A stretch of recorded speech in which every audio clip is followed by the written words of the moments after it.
প্রিয় দেশবাসী, আমি আজ দেশবাসীর কাছে ঘোষণা করছি যে জুলাই সনদ অনুযায়ী আশু করণীয় সংস্কার কাজগুলো আমরা বাস্তবায়ন করতে প্রতিজ্ঞাবদ্ধ। বাকি অংশের বেশ কিছু কাজও আমরা শুরু করে যেতে চাই। আশা করি অবশিষ্ট অংশ পরবর্তীতে নির্বাচিত সরকারের মাধ্যমে বাস্তবায়ন অব্যাহত থাকবে। প্রাতিষ্ঠানিক সংস্কারের দৃঢ় প্রতিশ্রুতি বাস্তবায়নে আমাদেরকে দৃঢ়ভাবে এবং ঐক্যবদ্ধভাবে এগিয়ে যেতে হবে। এর কোনো বিকল্প নেই। এর বাস্তবায়নের মাধ্যমে পুরো বিশ্বের কাছে দেশের নতুন ঐক্যবদ্ধ ভাবমূর্তি তুলে ধরা যাবে। বিশ্বব্যাপী সবার কাছে জাতি হিসেবে বাংলাদেশের শক্তি সম্পর্কে স্পষ্ট ধারণা তৈরি হবে। ঐকমত্য কমিশন গঠন করা আমাদের একটি দুঃসাহসিক উদ্যোগ ছিল। অন্য কোনো দেশে এমন কোনো নজির নেই। এর মাধ্যমে আমরা জাতি হিসেবে রাজনৈতিক গভীরতার সন্ধান পেয়েছি। রাজনৈতিক ঐক্যে পৌঁছার জন্য ঐকমত্য কমিশনের সঙ্গে সকল দলের দলগত প্রস্তুতি, ঘণ্টার পর ঘণ্টা কমিশনের সঙ্গে ঐকান্তিক আলোচনা, জাতীয় লাইভ টেলিভিশনের সামনে সকল দলের ঐকমত্যে পৌঁছার একান্ত প্রয়াস আমাদের রাজনৈতিক ইতিহাসে স্মরণীয় হয়ে থাকবে। এই কমিশনের চেয়ারম্যান হিসেবে আমি সকল রাজনৈতিক দলের কাছে তাদের সীমাহীন ধৈর্য এবং কমিশনের প্রতি তাদের সহযোগিতা এবং সৌজন্য প্রকাশের জন্য জাতির পক্ষ থেকে ধন্যবাদ জানাচ্ছি। আশা করি আমাদের অসমাপ্ত কাজ সমাপ্ত করে শিগগিরই পূর্ণাঙ্গ জুলাই সনদ তৈরি করে জাতির জন্য একটা নতুন পথ নির্দেশনা রেখে যেতে পারব। এই কমিশনের অভিজ্ঞতার মাধ্যমে দেশে যে নতুন রাজনৈতিক সংস্কৃতি গড়ে ওঠার সম্ভাবনা দেখা দিয়েছে, আগামী নির্বাচনের মাধ্যমে যদি সেটা বিকাশমানভাবে স্থায়ী রূপ দিতে পারে, তাহলে আমরা ভবিষ্যতের সকল রাজনৈতিক সংকট মোকাবেলা করতে সক্ষম হব। সকল প্রস্তুতি সমাপ্ত করে দেশের সকল মানুষের, কিশোর কিশোরী, তরুণ তরুণী, ছাত্রছাত্রী, কৃষক, জেলে, গৃহিণী, দিনমজুর, শ্রমিক, ব্যবসায়ী, পেশাজীবী, শিল্পী সবাই মিলে চেষ্টা করে একটা সুন্দর নিখুঁত নির্বাচন আয়োজন করে নতুন বাংলাদেশের দৃঢ় ভিত্তি রচনা করব। প্রিয় দেশবাসী, আমি জানি আগামী জাতীয় নির্বাচন কখন হবে সে বিষয়ে সিদ্ধান্ত জানার জন্য রাজনৈতিক দল ও জনগণের মধ্যে বিপুল আগ্রহ রয়েছে। আমি বারবার বলেছি, এই নির্বাচন ডিসেম্বর থেকে আগামী বছরের জুনের মধ্যে অনুষ্ঠিত হবে। এই সময়ের মধ্যে দেশের নির্বাচন উপযোগী পরিবেশ সৃষ্টির জন্য যা যা করা দরকার সরকার তাই করছে।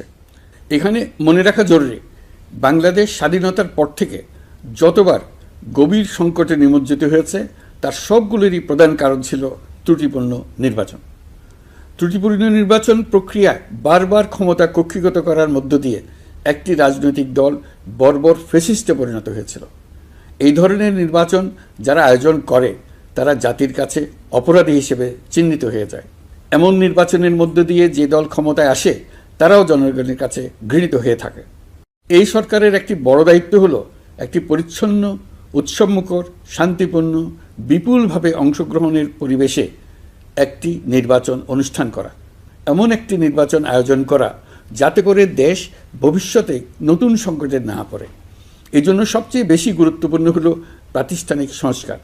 যেই প্রতিষ্ঠানগুলো নির্বাচনের সঙ্গে সরাসরি জড়িত সেগুলোতে যদি সুশাসন নিশ্চিত করা না যায় তাহলে ছাত্র জনতার সকল আত্মত্যাগ বিফলে যাবে।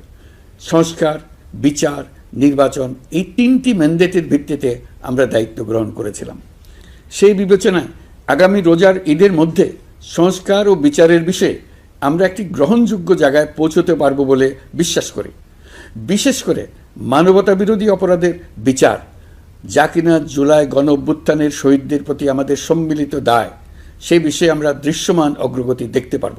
এতে আমাদের উপর আপনাদের অর্পিত ম্যান্ডেট ন্যূনতম হলেও বাস্তবায়ন করে যেতে পারব। সেই বিবেচনায় ও ইতিহাসে সবচেয়ে অবাধ, সুষ্ঠু, প্রতিদ্বন্দ্বিতামূলক ও গ্রহণযোগ্য নির্বাচন আয়োজনের জন্য সকল পক্ষের সঙ্গে আমরা আলোচনা করেছি। পাশাপাশি বিচার, সংস্কার ও নির্বাচন সংক্রান্ত চলমান সংস্কার কার্যক্রম পর্যালোচনা করে নির্বাচন কমিশন উপযুক্ত সময়ে আপনাদের কাছে নির্বাচনের বিস্তারিত রোডম্যাপ প্রদান করবে। আমরা এমন নির্বাচন চাই যা দেখে অভ্যুত্থানের শহীদদের আত্মা তৃপ্তি পাবে, তাদের আত্মা শান্তি পাবে। আমরা চাই আগামী নির্বাচনে সবচেয়ে বেশি ভোটার, সবচেয়ে বেশি প্রার্থী ও দল অংশ নেক। এটা সবচেয়ে অবাধ, সুষ্ঠু ও নিরপেক্ষ নির্বাচন হিসেবে জাতির কাছে স্মরণীয় হয়ে থাকুক। দেড় যুগ পরে দেশে সত্যিকারের একটি জনপ্রতিনিধিত্বশীল সংসদ গঠিত হবে। বিপুল তরুণ গোষ্ঠী এবার জীবনে প্রথম ভোট দেওয়ার সুযোগ পাবে। এসব লক্ষ্যে প্রয়োজনীয় সকল পদক্ষেপ নেওয়ার জন্য আমরা জাতির কাছে অঙ্গীকারবদ্ধ। আমি দেশবাসীর প্রতি আহ্বান জানাই, আপনারা সকল রাজনৈতিক দল এবং আপনাদের এলাকার প্রার্থীদের কাছ থেকে সুনির্দিষ্ট অঙ্গীকার আদায় করে নেবেন, যেন আগামী সংসদের প্রথম অধিবেশনেই যেসব সংস্কারের প্রশ্নে ঐকমত্য অর্জিত হয়েছে তা কোনো প্রকার কাটাছেঁড়া ছাড়াই যেন তারা অনুমোদন করেন। আপনারা ওয়াদা আদায় করে নেবেন যে তারা বাংলাদেশের স্বাধীনতা, সার্বভৌমত্ব, আঞ্চলিক অখণ্ডতা এবং জাতীয় মর্যাদার প্রশ্নে কখনো কোনো প্রকার আপোষ করবেন না এবং দেশের বাইরের কোনো শক্তির কাছে দেশের স্বার্থ বিকিয়ে দেবেন না। আপনারা তাদের কাছে সুনির্দিষ্ট প্রতিশ্রুতি আদায় করে নেবেন এই মর্মে যে তারা কখনোই কোনো অবস্থাতেই আপনাদের গণতান্ত্রিক অধিকার ও মানবিক মর্যাদার ক্ষুণ্ণ করবেন না। আপনারা তাদের কাছে অঙ্গীকার আদায় করে নেবেন যে তারা সম্পূর্ণ সততা ও স্বচ্ছতার সাথে দেশ পরিচালনা করবেন এবং সকল প্রকার দুর্নীতি, দলীয়করণ, টেন্ডারবাজি, সিন্ডিকেটবাজি, চাঁদাবাজি, সন্ত্রাসী কর্মকাণ্ড ইত্যাদি গণবিরোধী কাজ থেকে নিজেদেরকে সম্পূর্ণভাবে মুক্ত রাখবেন। আমি আপনাদের আবারও স্মরণ করিয়ে দিতে চাই যে এবারের নির্বাচন শুধু শান্তিপূর্ণ নির্বাচন করার বিষয় নয়, এটা ছাত্র জনতার অভ্যুত্থানের আকাঙ্ক্ষা নতুন বাংলাদেশ গড়ার নির্বাচন। এই নির্বাচনে পরিচিত দলগুলিই থাকবে, তাদের পরিচিত মার্কাগুলিই থাকবে, কিন্তু ভোটারকে বের করে আনতে হবে যে এই মার্কার পেছনে আপনার কাছে ভোট প্রার্থীরা কে কতটুকু নতুন বাংলাদেশ গড়ার জন্য প্রস্তুত, কে কতটা প্রতিজ্ঞাবদ্ধ। আমরা যারা এই নির্বাচনে ভোটার হব তারা অত্যন্ত সৌভাগ্যবান এবং সৌভাগ্যবতী। আমরা একটা অনন্য ঐতিহাসিক ভূমিকা পালনের সুযোগ ও দায়িত্ব পাচ্ছি। আমরা জাতির নতুন যাত্রাপথ তৈরি করে দেওয়ার দায়িত্ব পাচ্ছি। আমরা নতুন রাজনৈতিক সংস্কৃতি সৃষ্টির মহান সুযোগটা পাচ্ছি। আমাদের সুচিন্তিত ভোটের মাধ্যমেই নতুন বাংলাদেশ নির্মিত হবে। শহীদদের রক্তদান সার্থক হবে। আশা করি বিষয়টা নিয়ে চিন্তাভাবনা করেই সবাই ভোট কেন্দ্রে যাব এবং দৃঢ়প্রত্যয়ে ভোট দেব। এখন থেকে ভাবনা চিন্তা শুরু করুন, আলোচনা শুরু করুন। এখন থেকে আপনাদের ভোটের গুরুত্বটা বুঝে নিন। আপনার এবারের ভোটের গুরুত্ব ঐতিহাসিক মানদণ্ডে দেখা হবে। প্রিয় দেশবাসী, আমাদের সবসময় মনে রাখতে হবে পতিত ফ্যাসিবাদ ও তার দেশি বিদেশি দোসররা নতুন বাংলাদেশ গড়ার সম্মিলিত প্রচেষ্টাকে পদে পদে বাধাগ্রস্ত করার চেষ্টা চালিয়ে যাচ্ছে। তারা নানামুখী অপপ্রচারে লিপ্ত। তারা সবসময় চাইবে জুলাই অভ্যুত্থানের মাধ্যমে তৈরি হওয়া জাতীয় ঐক্যের শক্তিকে পরাভূত করতে, গণতান্ত্রিক আকাঙ্ক্ষা বাস্তবায়নের প্রচেষ্টাকে লাইনচ্যুত করতে এবং বাংলাদেশকে পুনরায় করায়ত্ত করতে। আমি আগেও বলেছি, আজ আবারও বলছি, আমরা একটা যুদ্ধ অবস্থায় আছি। এখন আমাদের একতাবদ্ধ থাকতে হবে যে কোনো মূল্যে। পরাজিত শক্তি এবং তাদের সহযোগীরা ওত পেতে বসে আছে আমাদের ছোবল মারার জন্য, আমাদের অগ্রযাত্রাকে রুখে দেওয়ার জন্য। আমরা তাদের কিছুতেই এই সুযোগ দেব না।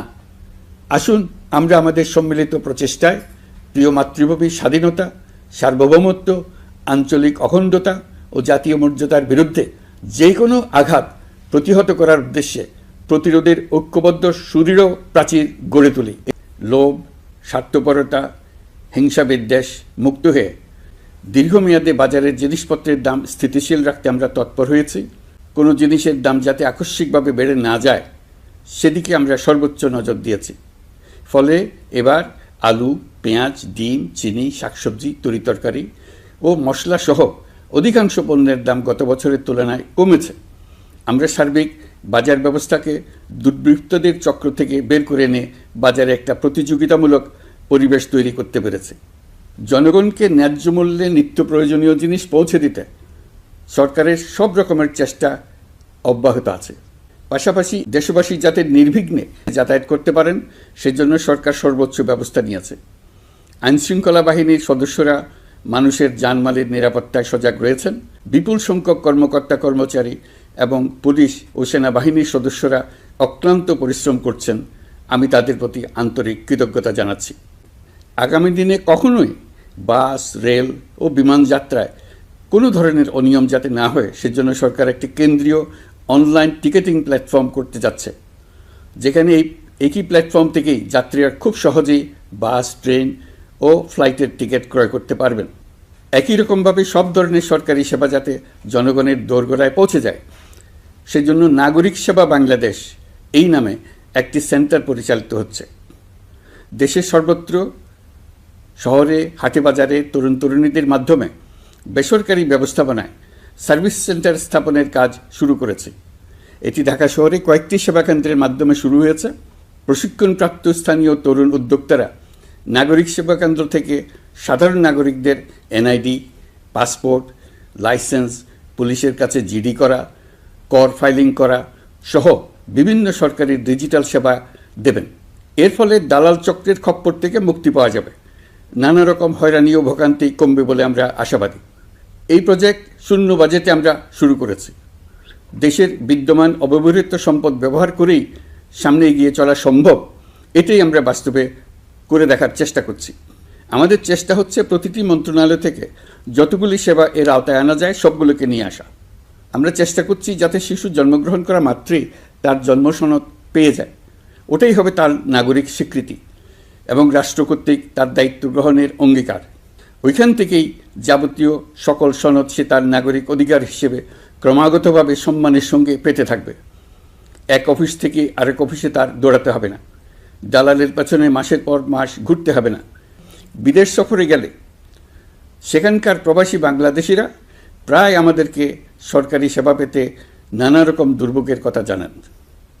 প্রবাসীদের জন্য বিদেশে তাদের নিজ নিজ শহরে আমরা বেসরকারি উদ্যোগে পরিচালিত নাগরিক সেবা কেন্দ্র স্থাপনের উদ্যোগ নিচ্ছি। সেখান থেকে তারা পাসপোর্ট নবায়ন, জাতীয় পরিচয়পত্র ইত্যাদি সংগ্রহ করতে পারবেন।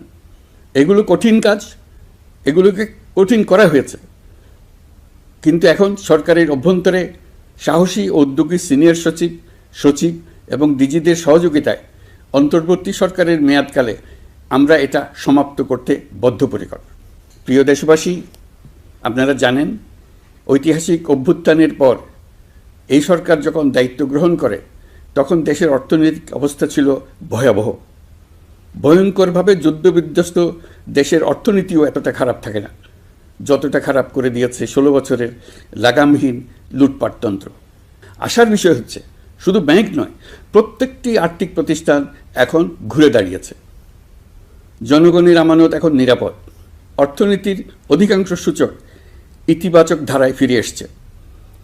আমাদের অর্থনীতির ইতিবাচক ধারা বিদেশি বিনিয়োগকারীদেরকেও আকৃষ্ট করছে।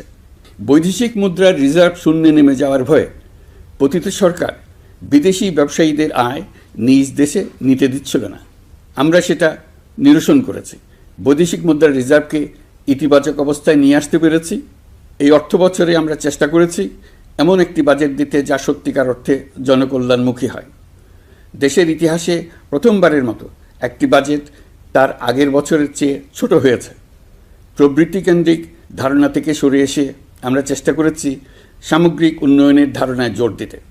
এই বাজেট প্রথাগত ভৌত অবকাঠামো তৈরির খতিয়ান নয়। এই বাজেটে প্রাধান্য দেওয়া হয়েছে মানুষকে। নজরদারি বৃদ্ধির ফলে রপ্তানি আয় বেড়েছে। অর্থনীতির দুঃসময়ে আমাদের প্রবাসী ভাই বোনেরা রেমিটেন্স যোদ্ধা হিসেবে এগিয়ে এসছেন, যার ফলে রেমিটেন্স প্রবাহ উল্লেখযোগ্যভাবে বৃদ্ধি পেয়েছে।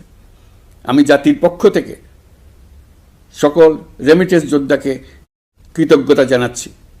স্বৈরাচারী সরকারের পতনের পর অর্থ পাচার রোধে কঠিন পদক্ষেপ নিয়েছে অন্তর্বর্তী সরকার।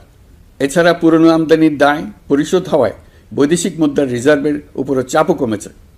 রাজস্ব আদায় বাড়ানোর জন্যে পূর্ব ঘোষণা অনুযায়ী জাতীয় রাজস্ব বোর্ড এনবিআর ভেঙে অর্থ মন্ত্রণালয়ের অধীনে রাজস্ব নীতি বিভাগ এবং রাজস্ব ব্যবস্থাপনা বিভাগ নামে দুটি স্বতন্ত্র বিভাগ প্রতিষ্ঠা করা হয়েছে। এটি একটি বড় কাঠামোগত সংস্কার। এই সিদ্ধান্তের ফলে বিশাল আকারের দুর্নীতি কমবে, রাজস্ব ব্যবস্থার দক্ষতা বাড়বে, স্বার্থের দ্বন্দ্ব কমবে এবং রাজস্ব আহরণের আওতা সম্প্রসারিত হবে। অর্থনীতি সহ বিগত মাসগুলোতে সরকারের প্রত্যেকটি মন্ত্রণালয় ছোট বড় বহু সংস্কারের উদ্যোগ নিয়েছে। মোট 54টি মন্ত্রণালয়ে 1000-এরও উপরে সংস্কার ও উন্নয়ন সংক্রান্ত পদক্ষেপ নেওয়া হয়েছে। এর পাশাপাশি আমরা যে সংস্কার কমিশন করেছিলাম তাদের সুপারিশের মধ্য থেকে আশু করণীয় সুপারিশগুলো দ্রুত বাস্তবায়নের জন্য মন্ত্রণালয়গুলো কাজ করে যাচ্ছে। 54টি মন্ত্রণালয়ে 129টি সুপারিশ বাস্তবায়ন করা হয়েছে। এই সকল সংস্কার কাজের মধ্যে কয়েকটি চুম্বক অংশ আজ আপনাদের সামনে তুলে ধরতে চাই। আইন ও বিচার বিভাগ মোট 33টি গুরুত্বপূর্ণ সুপারিশ ইতিমধ্যে বাস্তবায়ন করেছে। এর মধ্যে উল্লেখযোগ্য হল ইন্টারন্যাশনাল ক্রাইমস ট্রাইব্যুনাল অ্যাক্ট 1973 সংশোধন ও পুনর্গঠন করে আইনটি আন্তর্জাতিক মানের সাথে সামঞ্জস্যপূর্ণ করা। বিচার বিভাগীয় সংস্কার কমিশনের প্রস্তাব অনুযায়ী সুপ্রিম কোর্ট বিচারক নিয়োগ অধ্যাদেশ 2025 প্রণয়ন ও জারি করা হয়েছে। এর অধীনে প্রথমবারের মতো বাংলাদেশের ইতিহাসে গণবিজ্ঞপ্তির মাধ্যমে সুপ্রিম কোর্টে বিচারক নিয়োগের সুযোগ তৈরি হয়েছে। দেওয়ানি কার্যবিধির সংশোধন করা হয়েছে, যার ফলে এখন বাদীকে আর দিনের পর দিন সশরীরে আদালতে যেতে হবে না। এক একটি দেওয়ানি মামলা নিষ্পত্তি হতে আগে যত সময় লাগত, এই সংশোধনীর ফলে সময়সীমা অর্ধেকে কমিয়ে আনা সম্ভব হবে বলে আমরা মনে করছি। দেশের 1000-এর বেশি অবকাঠামো এবং প্রতিষ্ঠানের নাম পলাতক প্রধানমন্ত্রীর বাবা, মা, ভাই, বোন, আত্মীয় স্বজনের নামে প্রতিষ্ঠিত করা হয়েছিল। তার মধ্যে ছিল সেনানিবাস, বিমানঘাঁটি, নৌবাহিনীর জাহাজ, মেগা সেতু, সড়ক, স্থাপনা, স্কুল, কলেজ, বিশ্ববিদ্যালয়, হাসপাতাল, গবেষণা কেন্দ্র, আরও বহু কিছু। এগুলো সব নাম পরিবর্তন করা হয়েছে। নারী ও শিশু নির্যাতন দমন আইন সংশোধন করা হয়েছে। প্রবাসী ভাই বোনদের অনেক দিনের দাবির পরিপ্রেক্ষিতে পাওয়ার অফ অ্যাটর্নি বিধিমালা সংশোধন করা হয়েছে। এখন পুরনো পাসপোর্টে নো ভিসা রিকোয়ার্ড স্টিকার থাকলে কিংবা জন্মসনদ থাকলে বিদেশ থেকে পাওয়ার অফ অ্যাটর্নি সম্পাদন করতে পারবে।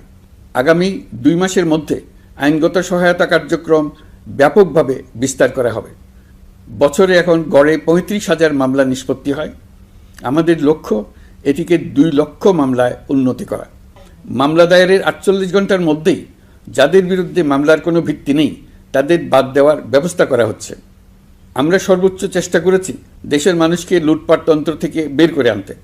আপনারা জানেন, বিগত 16 বছরে উন্নয়নের নামে মেগা প্রকল্প নিয়ে কী পরিমাণ লুটপাট হয়েছে। মেগা প্রকল্পগুলো যেন হয়ে উঠেছিল মেগা ডাকাতির প্রকল্প। আমরা দায়িত্ব গ্রহণের পরপরই বিভিন্ন উন্নয়ন প্রকল্প পুনরায় মূল্যায়ন করে দেখেছি যে প্রায় সব প্রকল্পেই ভৌতিক ব্যয় ধরা হয়েছে। শুধুমাত্র সড়ক পরিবহন ও মহাসড়ক বিভাগ, সেতু বিভাগ, রেল মন্ত্রণালয়, বিদ্যুৎ বিভাগ, জ্বালানি ও খনিজ সম্পদ বিভাগ, এই 5টি বিভাগে ব্যয় সংকোচ করা হয়েছে 46,308 কোটি টাকা। এই টাকা দিয়ে জ্বালানি খাতে সমস্ত বকেয়া মিটিয়ে দিয়ে বকেয়ার পরিমাণ শূন্যে নামিয়ে আনা হয়েছে। বৈদেশিক ঋণ পরিশোধ করে সব ধরনের ঋণের ফাঁদ থেকে বেরিয়ে আসা আমাদের অগ্রাধিকার। দেশে বিনিয়োগ বাড়ানো ও নতুন কর্মসংস্থান তৈরিতে আমাদের গুরুত্ব দিতেই হবে। তা না হলে এদেশকে আমরা যে স্থানে নিয়ে যেতে চাই সেখানে নিয়ে যাওয়া সম্ভব হবে না। বিনিয়োগ ও কর্মসংস্থানের ব্যাপারে রাজনৈতিক দল ও জনগণ আমাদের সর্বাত্মক সমর্থন করছেন। সকলের মধ্যে ব্যাপক আগ্রহ, কৌতূহল আমাদের অনুপ্রেরণা যোগাচ্ছে। সংশ্লিষ্টদের সঙ্গে আলোচনা করে বিনিয়োগ পরিবেশ উন্নত করতে 30টি মূল সংস্কার কাজকে অগ্রাধিকার দেওয়া হয়েছে এবং ইতিমধ্যে 18টি সুপারিশ বাস্তবায়ন করা হয়েছে। বিনিয়োগ বান্ধব পরিবেশ গড়ে তুলতে এবং দেশি বিদেশি শিল্প প্রতিষ্ঠানের মধ্যে সংযোগ সৃষ্টি করতে আমরা সর্বোচ্চ চেষ্টা করে যাচ্ছি। গত অক্টোবর হতে মার্চ পর্যন্ত নেট বিদেশি বিনিয়োগ এসছে মোট 756 মিলিয়ন মার্কিন ডলার, অর্থাৎ প্রায় 9,247 কোটি টাকা। বাংলাদেশ ইনভেস্টমেন্ট সামিট 2025-এ নির্দিষ্ট খাতভিত্তিক সেশনের মাধ্যমে ব্যবসায়ী চেম্বার, ব্যাংক ও বেসরকারি খাতের অন্যান্য অংশীদারদের মধ্যে আলোচনা হয়েছে। ইনভেস্টমেন্ট সামিটে বিদেশি বিনিয়োগকারীরা ও রাজনৈতিক দলগুলোর মধ্যেও আলোচনার জন্য আলাদা ব্যবস্থা রাখা হয়েছিল, যাতে করে পরবর্তীতে যে দলই ক্ষমতায় আসুক না কেন তারা যেন বিনিয়োগ বান্ধব বাংলাদেশ গড়তে নিজেদের প্রতিশ্রুতির কথা জানাতে পারেন। সম্প্রতি চীনের বাণিজ্যমন্ত্রী চীনের 100টি কোম্পানির প্রায় 150 বিনিয়োগকারী ও ব্যবসায়ী নিয়ে বাংলাদেশে এসছেন। আমরা আশা করছি খুব দ্রুতই বড় আকারের বিদেশি বিনিয়োগ দেখতে পাব। সম্প্রতি আমি চীন, কাতার, জাপান সহ কয়েকটি দেশ সফর করেছি। এসব সফরেও বিভিন্ন বৈঠকে বাংলাদেশের অর্থনৈতিক সম্ভাবনা অগ্রগতির কথা তুলে ধরেছে। দ্বিপাক্ষিক বাণিজ্য বিনিয়োগের বিষয়ে ফলপ্রসূ আলোচনা হয়েছে। আরও বেশি সংখ্যক বাংলাদেশি যাতে বিদেশে কর্মসংস্থানের সুযোগ পায় সে চেষ্টা করেছে। বাংলাদেশে কাতারি বিনিয়োগকারীদের জন্য একটি বিশেষ অর্থনৈতিক অঞ্চল গড়ে তোলার বিষয়ে আমাদের মধ্যে আলোচনা হয়েছে। বাংলাদেশের লাখো লাখো ছেলেমেয়েরা মাদ্রাসায় পড়াশোনা করে, তাদের জন্য প্রযুক্তি শিক্ষা ও বিদেশি ভাষা শিক্ষা চালু করতে আমরা কাতার চ্যারিটির সাহায্য চেয়েছি। গত মাসে আমি জাপান সফরে গিয়েছিলাম। এই সফরে জাপানের প্রধানমন্ত্রী বাংলাদেশকে বাজেট সহায়তা ও রেলপথ উন্নয়নের জন্য $1 বিলিয়ন ঋণ ঘোষণা করেছেন। দ্বিপাক্ষিক 3টি চুক্তিপত্র বিনিময় হয়েছে। এই সফরে দুই দেশের মধ্যে অর্থনৈতিক বিনিয়োগ ও অন্যান্য সহযোগিতার ক্ষেত্রে 6টি সমঝোতা স্মারক অর্থাৎ MOU স্বাক্ষর হয়েছে। বাংলাদেশের কর্মশক্তির দক্ষতা বৃদ্ধি এবং জাপানে তাদের কর্মসংস্থান সহজতর করার লক্ষ্যে জাপানের সঙ্গে আমরা 2টি সমঝোতা স্মারকে স্বাক্ষর করেছি। জাপানের শ্রমিক সংকট রয়েছে। আমরা আগামী 5 বছরে জাপানে 1 লক্ষ কর্মী পাঠানোর চুক্তি সই করেছি।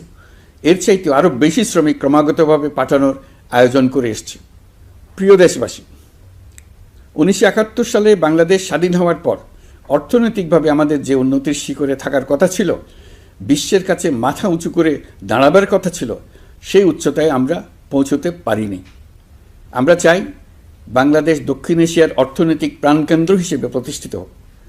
এই কারণে বিনিয়োগ পরিষেবার উন্নয়নের পাশাপাশি বন্দরের সক্ষমতা বাড়াতে উদ্যোগ নিয়েছি। এটা করা সম্ভব না হলে দেশের কোটি কোটি মানুষের বেকারত্ব ঘুচবে না, অর্থনৈতিক সংকট রয়েই যাবে। চট্টগ্রাম বন্দর নিয়ে অনেকের মধ্যে কৌতূহল তৈরি হয়েছে। মাঝে মাঝে এমন কথাও শুনেছি যে এই বন্দর বিদেশিদেরকে নাকি দিয়ে দেওয়া হচ্ছে। আমি আগেও জানিয়েছি, চট্টগ্রাম বন্দর হলো বাংলাদেশের অর্থনীতির হৃৎপিণ্ড। বর্তমানে এই হৃৎপিণ্ড অতি দুর্বল। এখন যে অবস্থায় আছে সেই অবস্থায় তাকে রেখে দিলে আমাদের অর্থনীতিকে সামনে এগিয়ে নিয়ে যাওয়া সম্ভব হবে না। এই হৃৎপিণ্ডকে বড় করতে হবে, মজবুত করতে হবে, সুঠাম করতে হবে। তা করতে হলে বহু উদ্যোগ গ্রহণ করতে হবে, অভিজ্ঞদের সাহায্য লাগবে। আমরা যাদের সঙ্গে যোগাযোগ করেছি তারা বন্দর ব্যবস্থাপনায় বিশ্বের সেরা, সবচেয়ে অভিজ্ঞ। তারা ইউরোপ, কানাডা, অস্ট্রেলিয়া, চীন, দক্ষিণ কোরিয়া, ভারত, পাকিস্তান, তুরস্ক, মধ্যপ্রাচ্য ও আফ্রিকা সহ বিশ্বজুড়ে বন্দর পরিচালনা করে। তাদের কাজ বন্দর ব্যবস্থাপনা। আমাদের লক্ষ্য হলো বন্দর ব্যবস্থাপনার কাজ যত তাড়াতাড়ি সম্ভব তাদের কাছ থেকে শিখে নেওয়া। আমি গ্যারান্টি দিয়ে বলতে পারি, যদি 31 সালের মধ্যে আমরা বন্দরের কাজ শিখে ফেলি, এর পরবর্তী 5 বছরে অর্থাৎ 36 সালের মধ্যে পৃথিবীর যত দেশে যত বন্দর এই কোম্পানিগুলো চালায় তাদের বহু বন্দর এই বাংলাদেশিরাই পরিচালনা করবে। আপনারা যে বন্দরেই পা দেবেন দেখবেন সেখানে বাংলাদেশিরা আছেন। বহু লোকের কর্মসংস্থান হবে, বহু লোকের উপরে ওঠার সুযোগ হবে। তাদের নিজেদের প্রয়োজনেই তারা আমাদের চাকরি দেবে। আগে যে কোনো জাহাজে চড়লে দেখতাম জাহাজের নাবিক চট্টগ্রামের কিংবা সিলেটের। বন্দরের কাজ একবার শিখে নিতে পারলে ভবিষ্যতে আমরা যে বন্দরে যাব না কেন দেখব সেখানে চট্টগ্রাম, নোয়াখালী, সিলেট আর বরিশালের লোক, বাংলাদেশের লোক। আমাদের বন্দর যদি আধুনিক হয় তা শুধু বাংলাদেশের অর্থনীতিতেই ভূমিকা রাখবে না, বরং আমরা নেপাল, ভুটান সহ পার্শ্ববর্তী সকল দেশের অর্থনীতিতে ইতিবাচক ভূমিকা রাখতে সক্ষম হব। এই বন্দরই হবে অঞ্চলের অর্থনীতির সমৃদ্ধির চাবিকাঠি। কুমিরা থেকে টেকনাফ পর্যন্ত নানা বন্দরের কর্মচাঞ্চল্যে সমগ্র উপকূল অঞ্চল দক্ষিণ এশিয়ার একটি গুরুত্বপূর্ণ অর্থনৈতিক প্রাণকেন্দ্র হিসেবে প্রতিষ্ঠিত হবে।